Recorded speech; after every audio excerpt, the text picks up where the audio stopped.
이 정도는 할 수가 있을 거예요. 예, 서부 아프리카에 마찌족이라고 하는 족속이 살고 있습니다. 이들은 감사의 표현을 아주 할 수만 있는 데까지 머리를 땅에다 대다시피 그렇게 합니다. 왜 그렇게 인사를 하느냐 그렇게 물어보니 자기 머리가 땅에 묻힐 때까지 감사함을 잊지 말라는 뜻에서 그렇게 인사를 한다는 말입니다. 오늘 이 본문 말씀은 우리가 너무나 잘 아는 말씀이에요. 그런데 이 말씀은 실제적인 신앙생활에 꼭 필요한 것들이라 이 말입니다. 근데 그것이 뭐냐니까 세 가지가 있죠. 예, 우리가 기뻐하는 거, 기도하는 거, 감사하는 거. 이걸 항상 해야 되고 쉬지 말고 해야 되고 늘 해야 되는 거예요.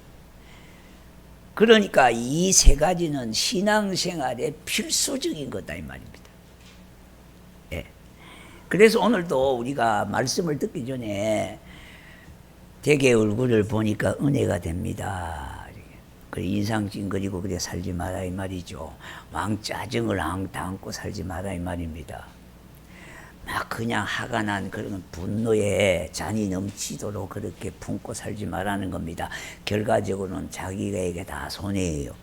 예, 그렇기 때문에 오늘 말씀을 좀 귀담아 들을 수 있기를 바랍니다.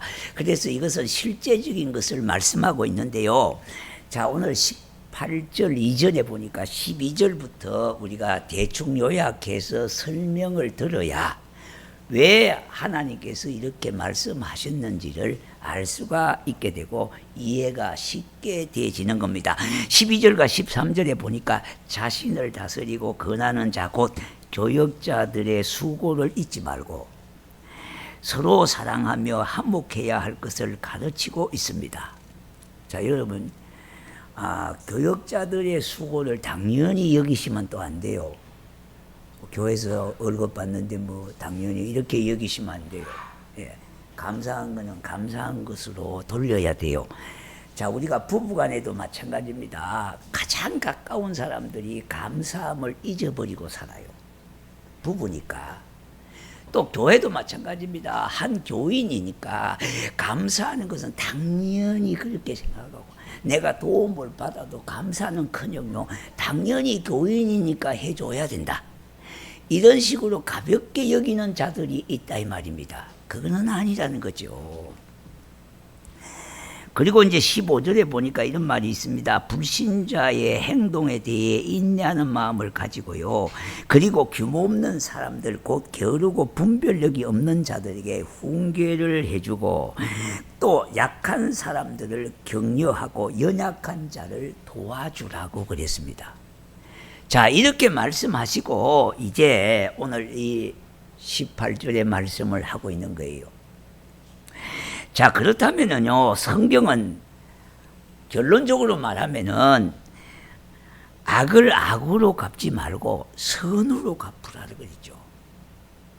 우리가 악을 악으로 갚으려고 하면은 마음의 기쁨이 잊어버리게 되고요.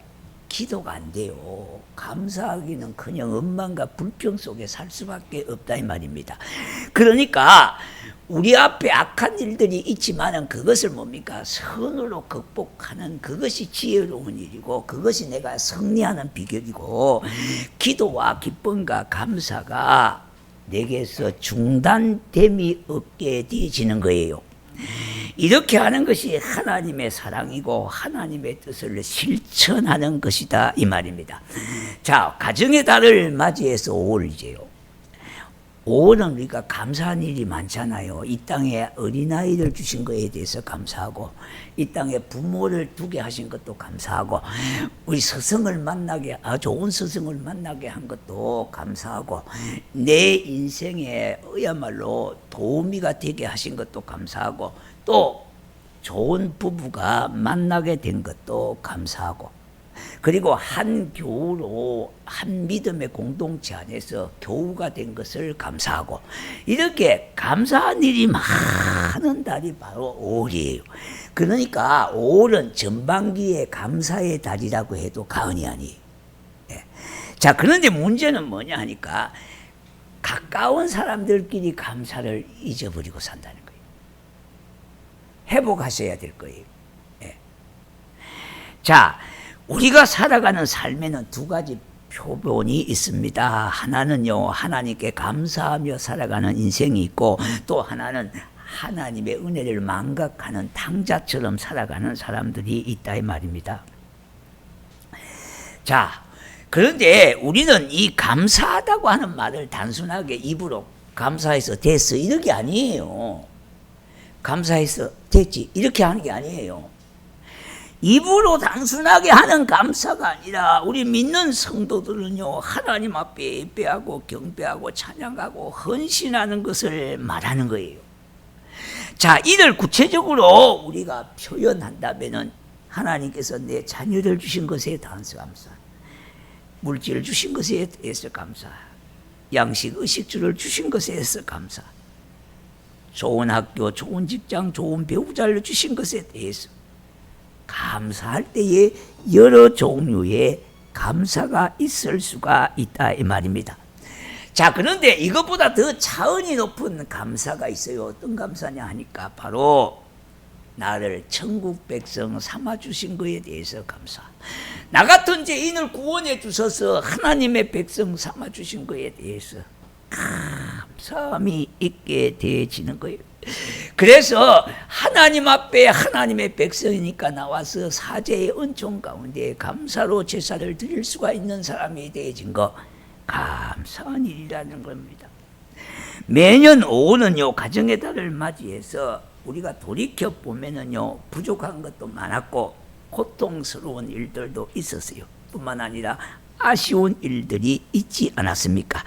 그러나 그 고난의 순간에 또 여호와 하나님께서 복 주셔서 임마누엘 하나님이 함께 하셨고요, 여호와 이레로 준비시켜 주셨고요, 또한 에베네셀의 하나님까지, 하나님이 여기까지 도와주셔서 오늘 이 자리에 여러분과 예배를 드리게 됨을 감사할 수밖에 없다는 것입니다.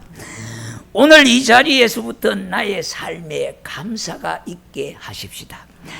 다른 곳에서 멀리서 찾을 것이 아니라 나의 몸과 마음, 삶 전체를 통하여 감사해야 하겠습니다.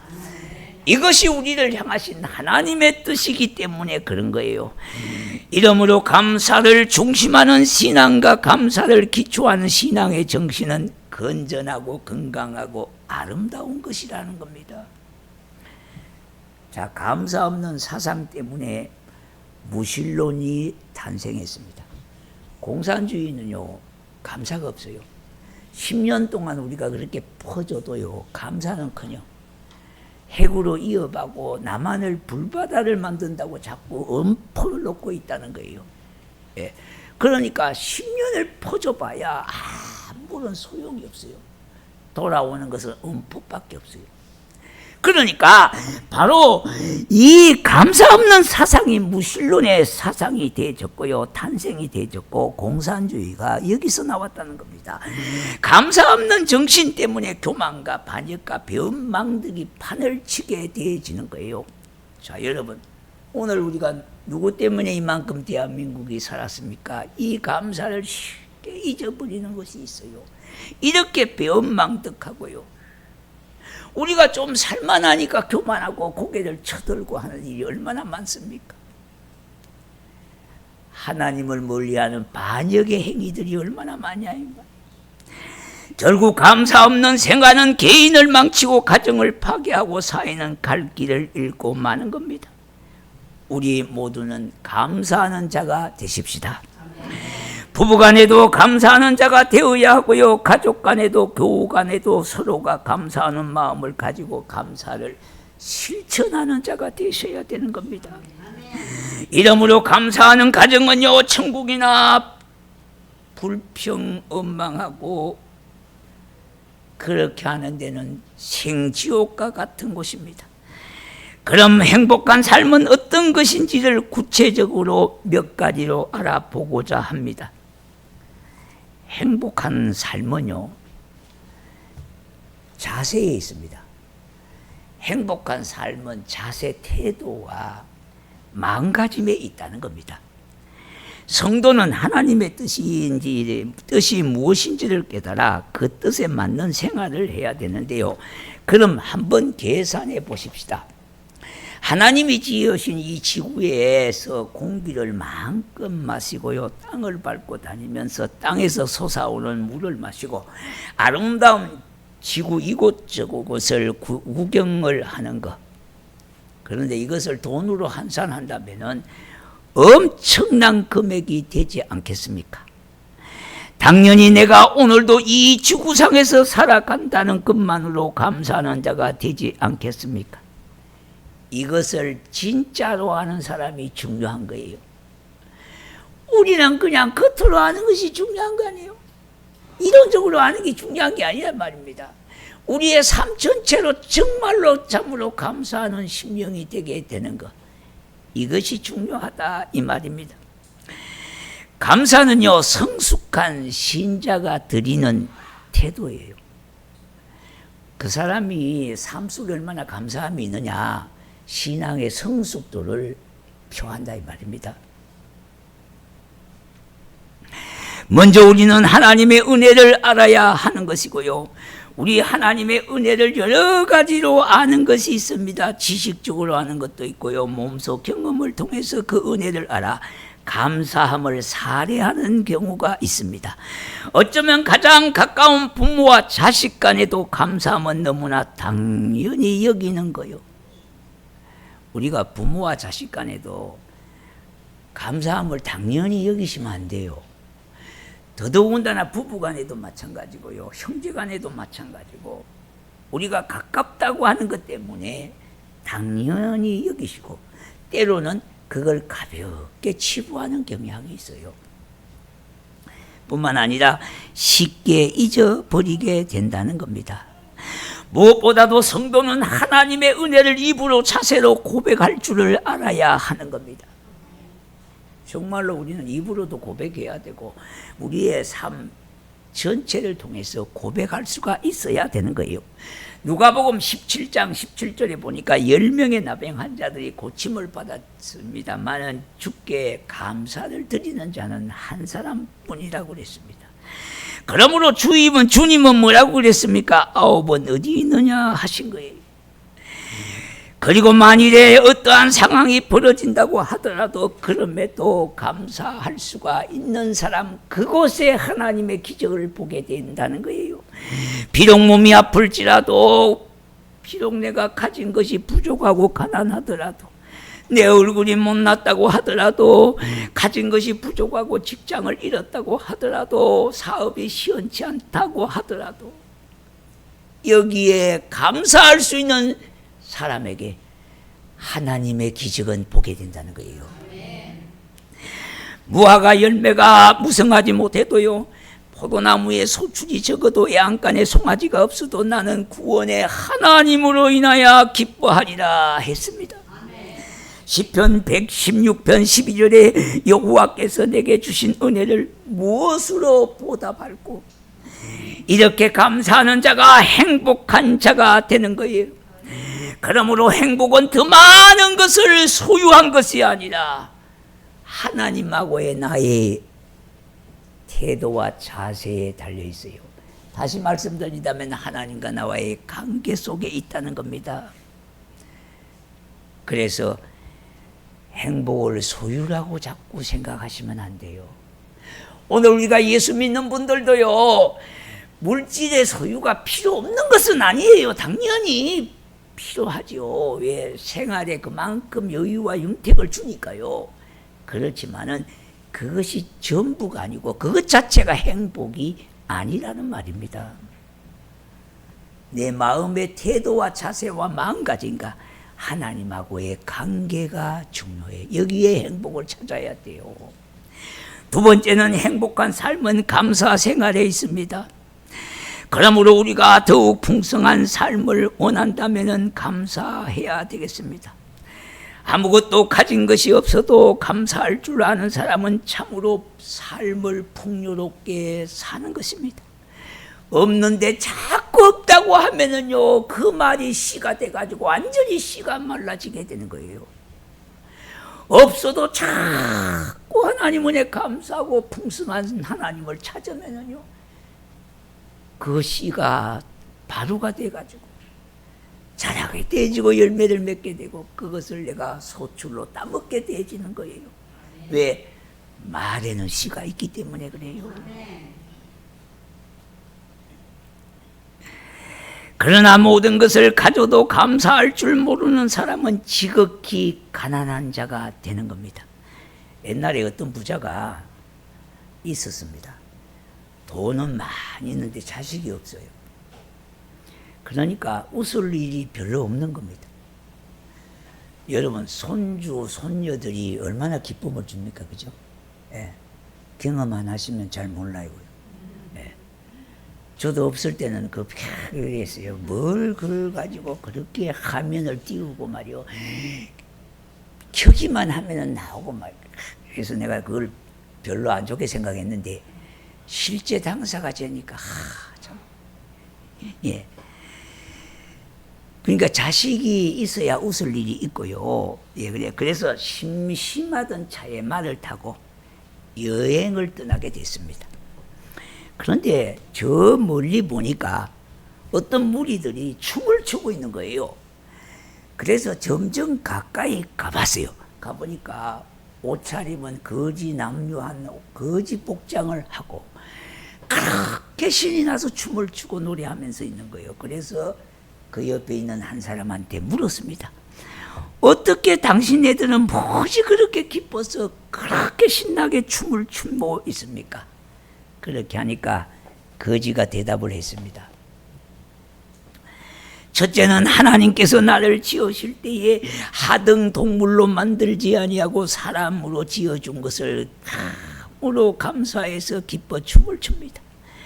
내가 다행히 2다리 중에 한 다리만 불편해서 그래도 마음만 먹으면 동서남북 어디든지 갈 수 있기에 기뻐서 춤을 춥니다.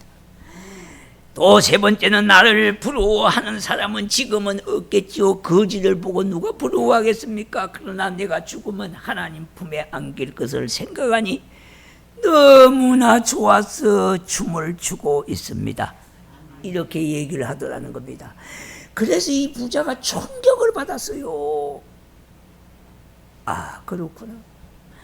행복이라고 하는 것은 내 손에 가지고 있는 이 돈이 행복이 아니고, 돈이 많으니까 사람을 부리고 하니까 자기가 별로 할 일이 없고 심심하게 사는 것이 행복이 아니구나. 이걸 깨달았다는 겁니다.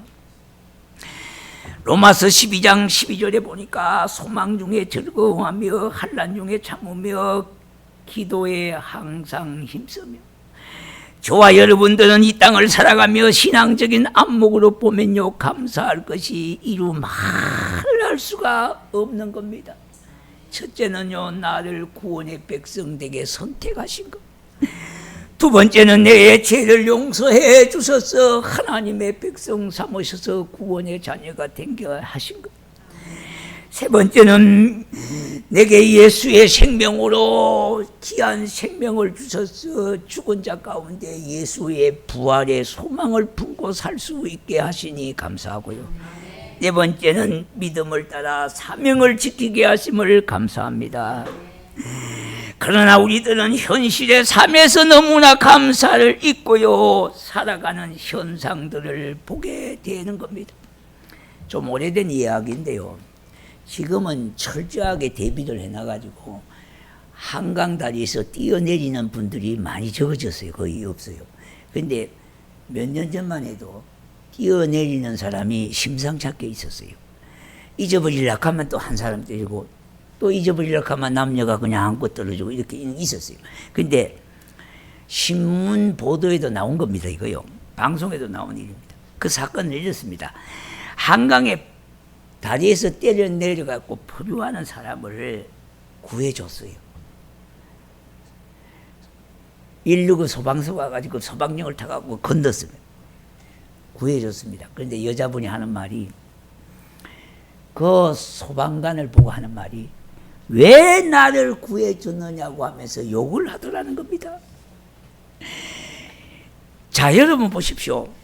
이것은 순전히 물에 빠진 사람을 건져 놓으니까 내 보따리 내놓으라고 하는가 똑같은 것 아니겠습니까? 우리가 사람과 사람 관계도 그렇지만은 국가와 국가 간에도 마찬가지입니다. 감사를 잊어버리면요, 신의가 깨지게 되는 겁니다. 그래서 우리 속담에 은수는 돌에 새기고 은혜는 물에 새긴다는 말이 있습니다.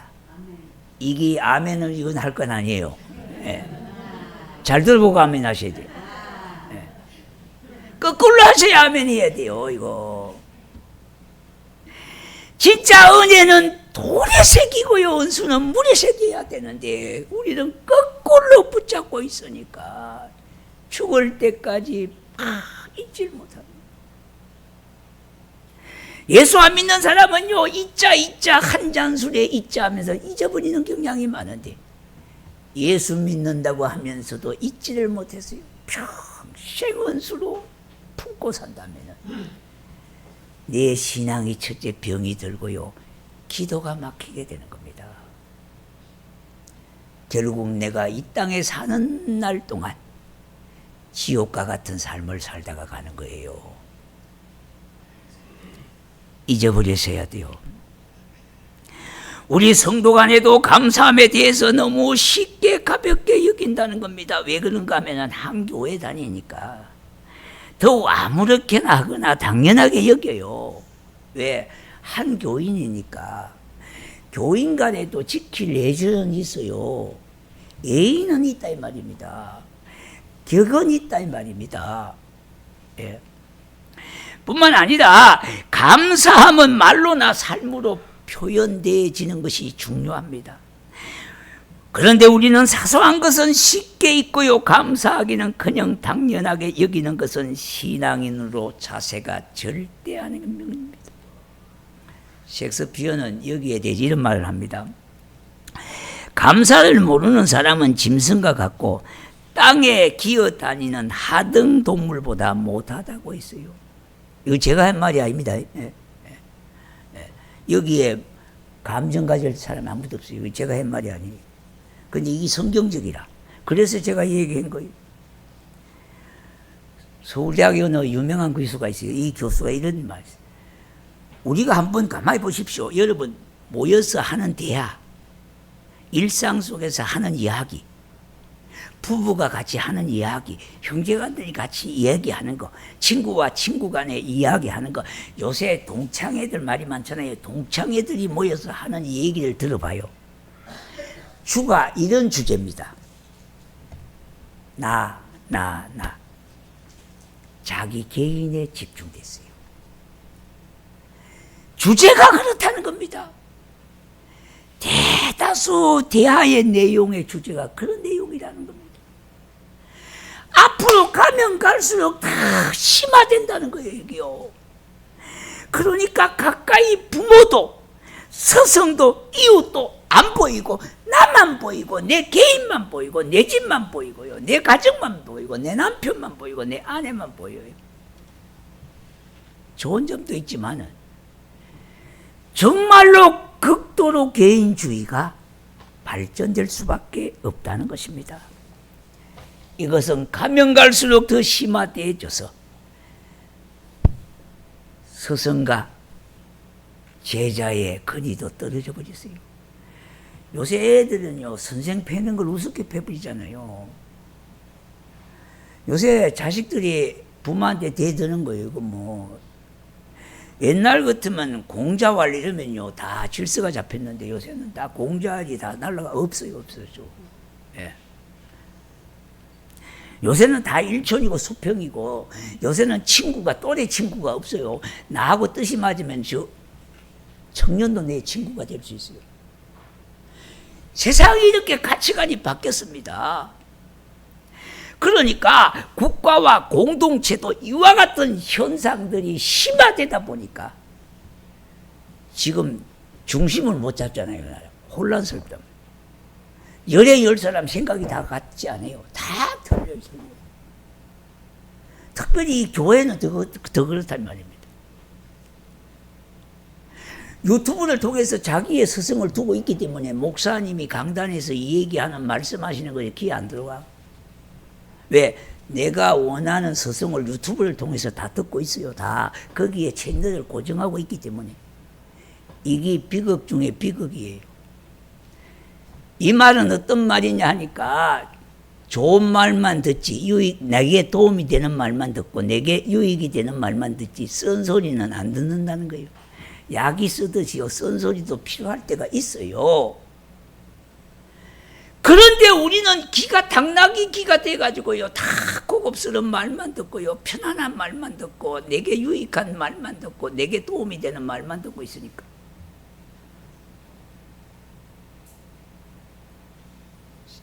우리의 신앙이 전혀 변한 것도 없고요, 우리의 삶이 변한 것도 없고요.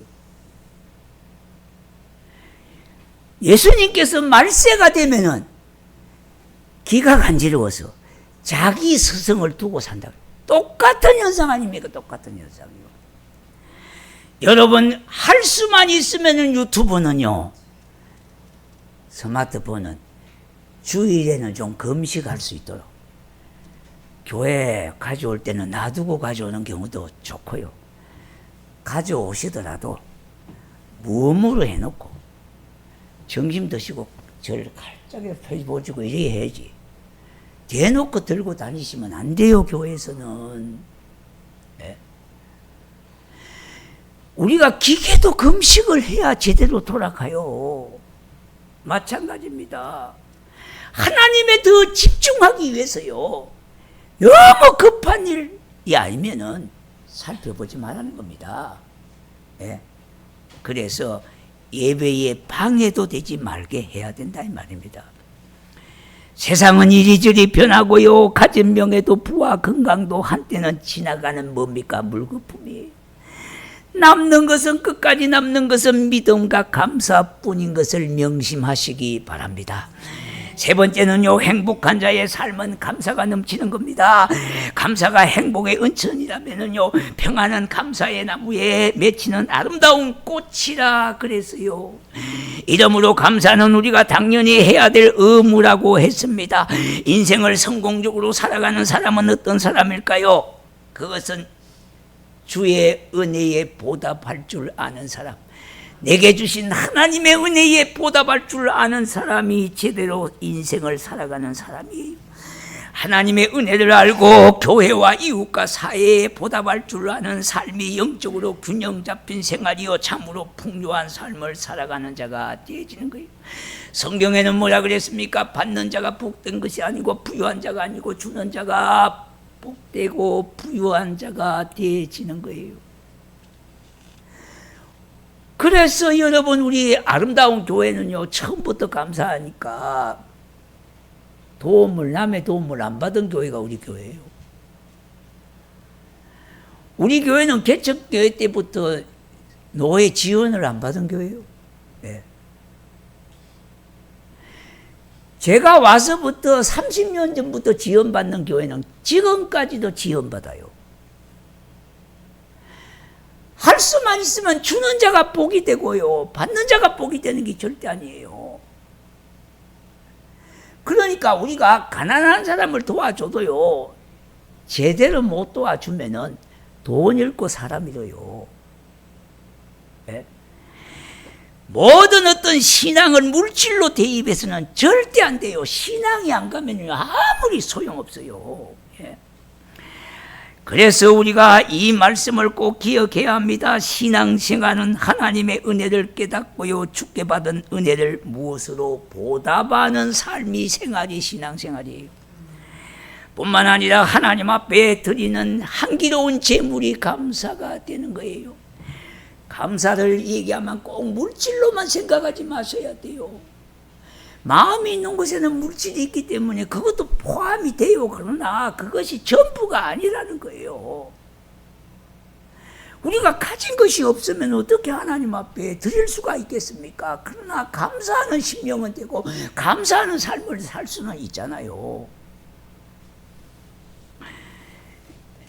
감사는 하나님의 저울임을 잊지 마셔야 돼요.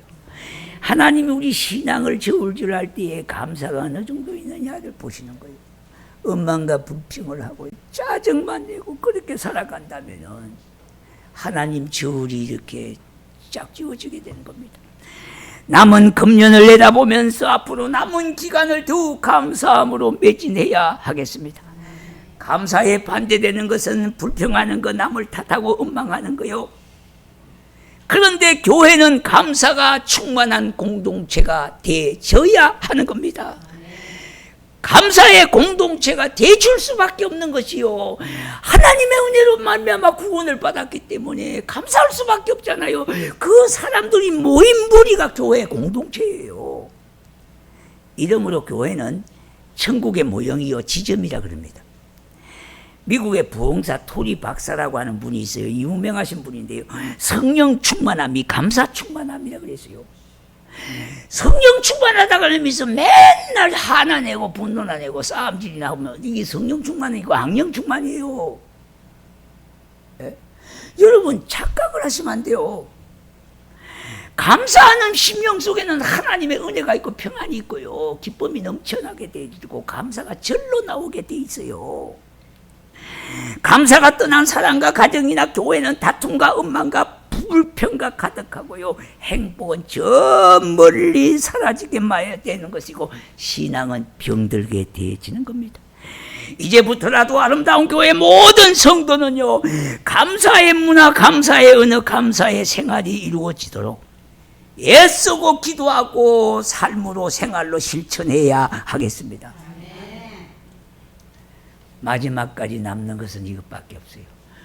우리가 전반기 5월달을 보내면서 다시 한번 우리의 감사의 신앙을 좀 해보겠어요.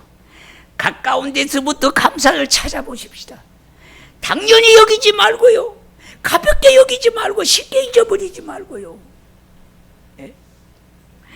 세상에서 가장 불행한 사람과 가장 행복한 사람과 불행한 사람과의 차이점은 무엇이겠습니까? 평소에 감사로 생활하는 사람, 행복한 사람이에요. 원망하고 불평하고 왕짜증으로 살아가는 사람은 진짜 불행한 사람이에요.